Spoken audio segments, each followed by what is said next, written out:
Tidak ada tempat dimanapun di dunia ini untuk kita bisa menghindari orang-orang menyebalkan, bahkan di tempat ibadah sekalipun. Terkadang orang lain bisa menjengkelkan kita, bukan karena apa yang mereka lakukan, tetapi karena apa yang tidak mereka lakukan. Misal, yang tak tahu berterima kasih. Bersikap baik kepada orang lain adalah pilihan, dan di bawah kendali Anda. Tetapi, respon orang lain tidak di bawah kendali Anda. Dan betapa bodohnya jika Anda mengharapkan orang lain harus memberi respon yang sesuai. Sesungguhnya balas dendam terbaik adalah dengan tidak berubah menjadi seperti sang pelaku. Kita tidak turun derajat menjadi sama dengan yang ingin berbuat jahat kepada kita. Cara menghadapi orang yang judes, kasar, pemarah, tidak ramah, dan tidak sopan adalah justru dengan keramahan.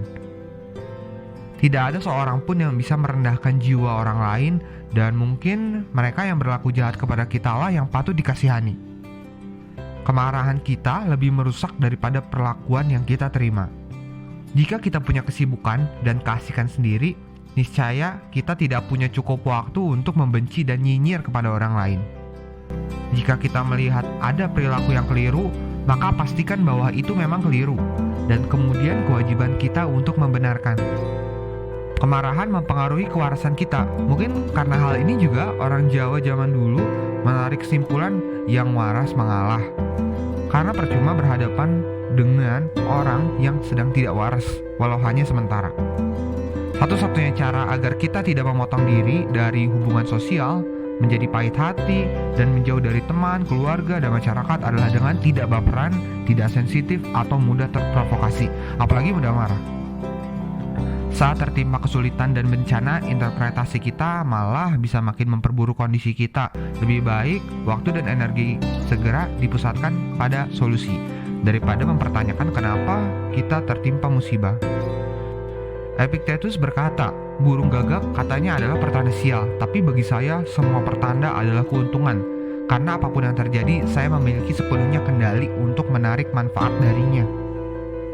Tidak ada formula yang sama untuk setiap situasi, karena kesulitan, musibah, hambatan yang dialami orang lain berbeda-beda. Di dalam filosofi teras, kemenangan kita atas cobaan dan kesusahan hidup diperoleh dengan bertahan dan membuat lawan kita lelah. Saat cobaan, kesusahan, bencana terasa berat, yang diminta dari kita bukanlah teori, strategi, tips yang canggih. Cukup bertahan, tetap teguh, sampai akhirnya cobaan tersebut yang lelah sendiri. Jika kamu ingin seseorang tak goyah saat krisis menghantam, maka latihlah ia sebelum krisis itu datang. Keuletan dan ketangguhan sejati bukan datang dari otot atau uang yang kita miliki, tetapi dari pikiran kita. Inilah kekuatan pikiran kita yang bisa mengubah halangan menjadi jalan itu sendiri. Salah satu kebiasaan orang tua dari anak-anak sukses adalah menghargai usaha lebih dari menghindari kegagalan. Musonius Rufus mengatakan laki-laki dan perempuan sama dalam hal kemampuan bernalar, panca indera, dan anggota tubuh, keinginan untuk kebijakan, keinginan untuk perbuatan baik, dan ketidaksukaan akan kejahatan. Prinsip STAR bisa mulai diteladani ke anak. Jika kita sendiri sebagai orang tua cepat emosional mendengar perlakuan anak lain kepada anak kita, maka ini teladan yang juga akan dipelajarinya. Jika orang tua terlihat tenang, rasional, tidak reaktif, dan tidak cepat-cepat membuka peti dari dinasti Ming, rasanya anak juga bisa meneladani itu. Berduka tak henti atas kehilangan seseorang tercinta sesungguhnya adalah keegoisan yang bodoh. Sebaliknya, tidak merasakan duka sama sekali adalah tak berhati.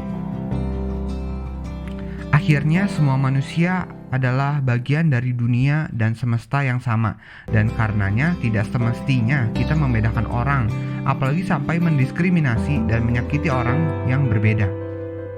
Kata-kata dari Sayyidina Ali bin Abi Thalib mengatakan, yang bukan saudaramu dalam iman adalah saudaramu dalam kemanusiaan. Kita semua adalah kosmopolit, warga dunia. Kita semua berasal dari akar yang sama. Tidak ada alasan untuk membeda-bedakan suku, agama, ras, kebangsaan untuk bersikap manusiawi. Segala sesuatu yang selaras dengan alam adalah baik, termasuk kematian. Segala ketakutan manusia akan kematian bukanlah karena kematian itu sendiri, tetapi atas anggapan dan gambaran kita mengenai kematian. Hidup ini panjang jika kita tahu bagaimana menggunakannya. Kita tidak diberikan hidup yang pendek, tetapi kitalah yang menjadikannya pendek dan terbuang untuk hal-hal yang sia-sia. Kemampuan kita untuk bisa bernalar bisa dipengaruhi kesehatan jasmani kita. Di sini gaya hidup sehat juga memiliki kaitan. Seneca juga menambahkan yang jadi persoalan bukanlah panjang dari hidup itu, tetapi kualitas dari hidup itu sendiri. Percuma diberikan 100 tahun kehidupan jika isinya hanya cemas, khawatir, iri, marah, mengejar hal-hal di luar kendali kita, dan kita tidak mengasah kebijaksanaan, keberanian, menahan diri, dan keadilan. Seperti lagu ini.